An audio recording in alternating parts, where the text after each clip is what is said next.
پاکستان کی تاریخ میں یہ بدترین دن گزر رہے ہیں۔ کیا آزادی ہے کہ آپ لوگوں کو اٹھائیں؟ پولیس نے ہاتھ سینے پہ رکھ کے کہا کہ ڈیجیٹل کا تو ہمیں نہیں پتا مگر دہشت گرد ہم بنا دیں گے۔ کٹپتلی حکومت ہے، یہ اپنے ٹائم پورے کر چکے ہیں، لوگ ان سے شدید نفرت کرتے ہیں، عوامی نمائندوں کو آنے دیں ورنہ یہ ان کا انجام حسینہ واجد سے زیادہ بدتر ہے۔ اظہر مشوانی کے بھائیوں کا جو دونوں پروفیسر صاحبان کا اچھا آرڈر ہو گیا ہے۔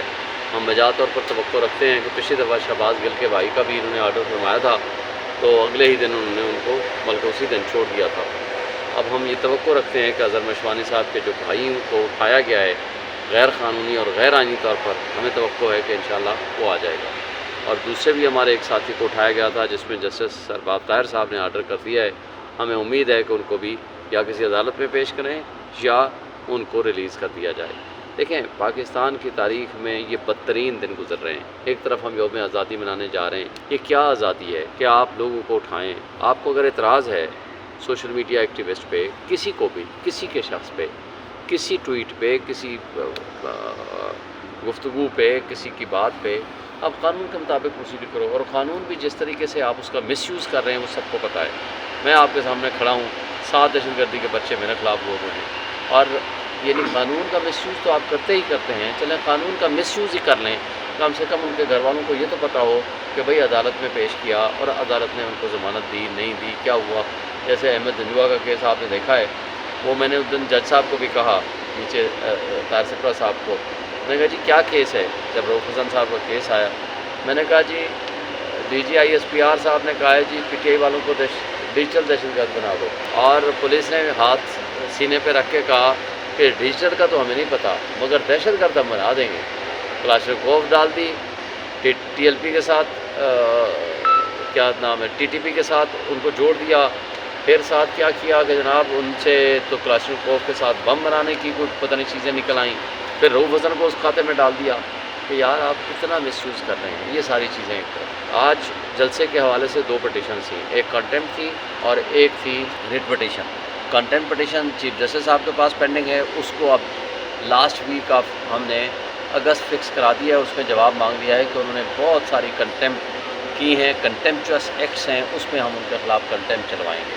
دوسرا جو کیس ہے وہ ہے ہمارے جلسے کا کہ جو جگہ پہلے آپ کو بتایا کہ ہم مانگ رہے تھے ان سے، پچھلی دفعہ بھی جو 6 جولائی والا فیصلہ تھا، اب اتنی چھوٹی جگہ تھی کرنول کے پاس دی ہے کہ جہاں انہوں نے خود ہی، ہم نے کہا جیسی جگہ بھی ہے انہوں نے NOC دے دیا ہے، اب ہم وہاں جلسہ کریں گے جو بھی حالات ہو۔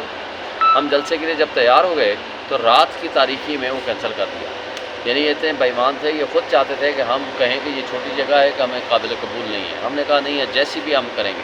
اب انہوں نے کیا کیا، اس کے بعد 6 جولائی کے بعد ہم نے ان سے ٹائم مانگا تھا مختلف، ابھی لاسٹ ہم نے 13 اگست مانگی تھی۔ اب 13 اگست کو چونکہ اب ٹائم اتنا شارٹ ہو گیا ہے تو ہم نے کہا کہ ٹھیک ہے، جو انہوں نے ڈیٹ دے دی ہے 22 اگست کی، ہمیں وہ قابل قبول ہے، ہم 22 اگست کو ہی جلسہ کریں گے، مگر ہمیں جگہ وہ چاہیے جہاں کم سے کم 1 لاکھ 1.5 لاکھ 2 لاکھ افراد آ سکیں۔ اس جگہ پہ نہیں آ سکتے، نمبر 1۔ نمبر 2، پچھلی دفعہ جو کینسل کی تھی آپ کو اگر یاد ہو، اس میں ریزن بھی ٹریفک بلاک ہوگا، جگہ چھوٹی ہے اور ریزیڈنٹس وہاں علاقے کے لوگ ہیں وہ اعتراض کر رہے ہیں، ارد گرد گھر ہیں اور وہ ایک پرائیویٹ پلیس ہے، تو لہٰذا ہم اس کو نہیں آپ کو اکاموڈیٹ کر سکتے۔ تو اس حالت میں جس کو بنیاد بنا کر انہوں نے وہ کینسل کیا تھا، آج کہتے ہیں کہ اسی کو وہی جگہ ملے گی۔ ہم نے کہا جی F9 پارک دے دیں، آپ سری نگر ہائی وے دے دیں، جو ہمارے زمانے میں ہم نے مولانا فضل الرحمان کو 2 دفعہ دھرنے کی جگہ دی تھی، ہم نے تو کبھی کوئی اعتراض نہیں کیا۔ جو بھی آیا آ کر یہاں، آپ کو یاد ہے نواز شریف اپنا مریم نواز آئی تھی، بلاول آیا تھا، مولانا فضل الرحمان 2 دفعہ آیا، دھرنے بھی دیے، جلسے بھی کیے اور پورے پروگرام کیے، لانگ مارچ بھی کیے۔ ہم نے ہر کسی کو فیسیلیٹیٹ کیا، نہ کسی کے لیے پرچے کیے، نہ کسی کو راستے میں رکاوٹیں پیدا کی۔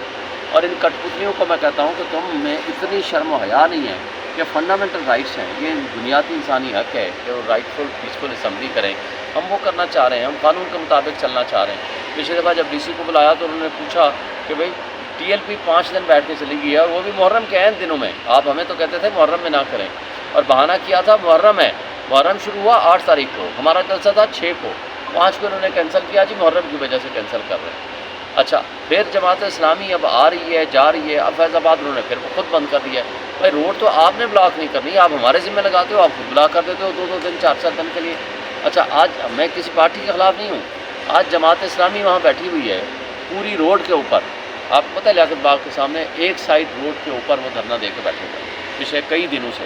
وہ جائز ہے, قانونی ہے ان کی نظر میں. اچھا چلیں خیر, آج جلسہ ہے ان کا, لیکن میں پچھلی دفعہ جب ان کے ہاں تقریر کرنے گیا تو میں غیر قانونی ہوگی میری تقریر اور مجھے گرفتار کرنے پہنچ گئے, مگر وہ جو دھرنا دے کے بیٹھے ہیں وہ قانونی ہے.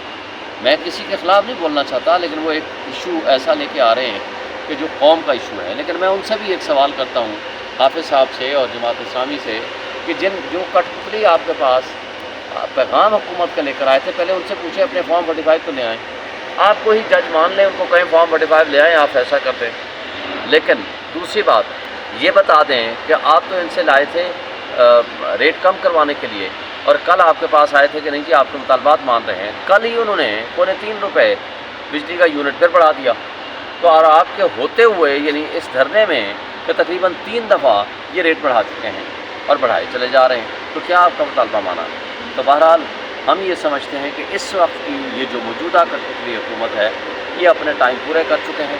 لوگ ان سے شدید نفرت کرتے ہیں کہ یہ سائڈ پہ ہو جائیں, عوام کو فیصلے کرنے دیں, عوامی نمائندوں کو آنے دیں, ورنہ یہ ان کا انجام حسینہ واجد سے زیادہ بدتر ہے. یہی تو میرا سوال ہے. دیکھیں, ود رسپیکٹ جماعت اسلامی کے اس مطالبے کے ہم ساتھ کھڑے ہیں. خان صاحب کے ڈائریکٹو پہ میں وہاں گیا بھی تھا, وہاں جلسے میں خطاب بھی کیا, مگر بات یہ ہے کہ یہ تو جماعت اسلامی کے سوچنے کا مقام ہے کہ آپ تو مہنگائی کم کرانے آئے تھے, بجلی کے یونٹ کم کرانے آئے تھے, انہوں نے 2.5 روپے 3 روپے اور بڑھا دیے ہیں, اور آپ کے اس کل ہی گفتگو کے درمیان میں بڑھا دیے ہیں. تو آپ اس کے اوپر کوئی مطلب کہ ایکشن لیں, نہ کہ ان کے ساتھ مذاکرات کو چلانے کا کوئی فائدہ نہیں. یہ کٹ پتلی ہے, ان کے پاس نہ کیپیسٹی ہے نہ اختیار ہے. انہوں نے اس ملک کو لوٹ رہا ہے, منی لانڈرنگ کرنی ہے اور پیسہ باہر لے جانا. میں تو خان صاحب کے کہنے پہ اس لیے گیا کہ ایک کاز یا ایک مطالبہ درست تھا اور آج بھی درست ہے کہ آپ آئی پی پیز کے ساتھ معاہدے ریویزٹ کریں اور مہنگائی کم کریں اور ریٹ کم کریں. ہم تو اس مطالبے کے لیے گئے ہیں, لیکن اس مطالبے کے برعکس جن کے ساتھ مذاکرات کر رہے تھے تو وہ مذاکرات میں دے کر کے آ گئے. سوال تو آپ نے بڑا اچھا کیا. دیکھیں, پہلے تو یہ تصور کرو کہ فساد پھیلا کون رہا ہے. فساد تو وہ پھیلا رہے ہیں کہ جو لوگوں کے آئین کے خلاف لوگوں کو اٹھا رہے ہیں اور قانون کے برعکس ان کو غائب کر رہے ہیں, نمبر 1. نمبر 2, فساد یہ کٹ پتلی پھیلا رہے ہیں جنہوں نے معاشی دہشت گردی پھیلا کے پوری پوری قوم کو سطح غربت کی لکیر سے نیچے تک لے کے جا رہے ہیں. فساد یہ وہ کٹ پتلی پھیلا رہے ہیں جنہوں نے منی لانڈرنگ کے ذریعے پیسہ منفی ڈپارٹمنٹ میں رکھا ہوا ہے, یا دبئی لیکس میں ان کے نام آ رہے ہیں, یا گندم اسکینڈل میں نام ہے. یہ فساد فی الارض کی بنیادی ذمہ دار ہیں. مثلا کسی کو آپ کھانے کو نہیں دو گے, وہ بھوک سے مر رہا ہوگا, وہ تو نوالا چھین کے مرے گا, ٹھیک ہے. وہ کسی کا نوالا چھینتے ہوئے یا کسی کو مارتے ہوئے سمجھے گا کہ یار میں تو مر رہا ہوں, کسی کو مار لوں. تو بنیاد جو ہے اس کو تو درست کریں. لوگوں کے حقوق آپ نہ دیں, لوگوں کو تشدد کریں, لوگوں کو اٹھائیں, لوگوں کو گولیاں ماریں. تو آپ بنیاد کو درست کریں گے تو فساد فی الارض ختم ہوگا, نمبر 1. نمبر 2, آپ کو اور ڈیفنس کو ہم کوئی 2800 ارب روپے اس لیے دیتے ہیں کہ آپ جائیں, جا کر کے سرحدوں کی حفاظت کریں, اور ملک کے اندر ملکی معاملات کو آپ سول ایڈمنسٹریشن کے حوالے کریں. اور سول ایڈمنسٹریشن مینس کہ جو الیکٹڈ لوگ ہیں, الیکٹڈ لوگوں کو تو آپ اٹھاتے ہو, بند کرتے ہو, ان کو جیلوں میں ڈالا ہوا ہے. آج عمران خان جیل میں پڑا ہوا ہے. اس دن عمران خان نے بہت اچھی بات کی, انہوں نے کہا جی ECL پہ میرا نام بھی ڈالو, نواز شریف کا ڈالو, شہباز شریف کا بھی ڈالو, زرداری کا بھی ڈالو, یہ کوئی ملک سے باہر نہ بھاگ کے جائے. دوسری بات انہوں نے کہا کہ توشہ خانہ کیس چلا رہے ہو, میرا کیس اور نواز شریف کا اور یوسف رضا گیلانی کا, ان سب کا, مریم نواز کا توشہ خانہ سے جنہوں نے گاڑیاں لی ہیں جو کہ نہیں لے سکتے, اکٹھے چلاؤ, ساتھ ساتھ اس کو ٹیلی ویژن پہ لائیو اسٹریمنگ کرو تاکہ پتہ چلے کہ اصل میں چور کون ہے. تو بات یہ ہے کہ اگر آپ نے سلیکٹیو جسٹس سسٹم رکھنا ہے, جس ملک میں نظام انصاف درست نہیں ہوتا, جس ملک میں قانون کی حکمرانی نہیں ہوتی, وہاں فساد ہوتا ہے. آپ اگر سمجھو کہ قانون ہمارے ہاتھوں کی کھلونا ہے جہاں چاہیں استعمال کر لیں, آپ سمجھو کہ انصاف ہم نے نہیں ہونے دینا, پھر آپ کہو کہ فساد کیوں ہو رہا ہے. فساد تو پھر ہوتا ہے, فساد وہاں ہوتا ہے کہ جہاں انصاف نہیں ہوتا, جہاں قانون نہیں ہوتا.